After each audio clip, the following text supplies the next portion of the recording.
नमस्कार, मी कादंबरी जाधव आणि स्वागत आहे तुमच्या सर्वांचं माझ्या यूट्यूब चॅनेलमध्ये. आपण गीतेतील अर्जुन विषाद योगमधील 15 श्लोक आत्तापर्यंत पाहिले. 16, 17, 18 मागच्या व्हिडिओमध्ये पाहिले आणि त्या तिन्हींचा एकूण सार या व्हिडिओमध्ये मी सांगत आहे. कसा वाटला ते नक्की सांगा. तर सुरू करूयात आपण राधे राधे म्हणून. तर असं आहे की या 3 श्लोकांवरून हे समजता येईल की धर्माचा आधार घेऊन आत्मविश्वासाने उभे राहा.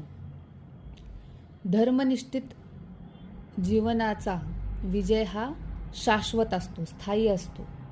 प्रत्येकाची शक्ती वेगवेगळी आहे. ही कमी न लेखता ती एकत्र करा, कारण त्याच्यातून अपार शक्ती निर्माण होईल. एकजुटीमध्ये खूप मोठं बल असतं.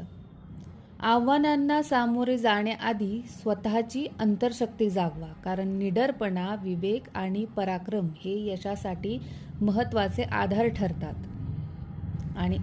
आणि जुन्याचा अनुभव व नव्या पिढीची ऊर्जा एकत्र आली की कोणतेही अशक्य कार्य साध्य होते.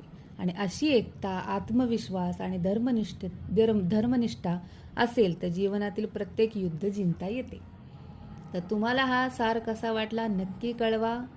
तोपर्यंत धन्यवाद. राधे राधे. भेटूया पुढच्या व्हिडिओमध्ये.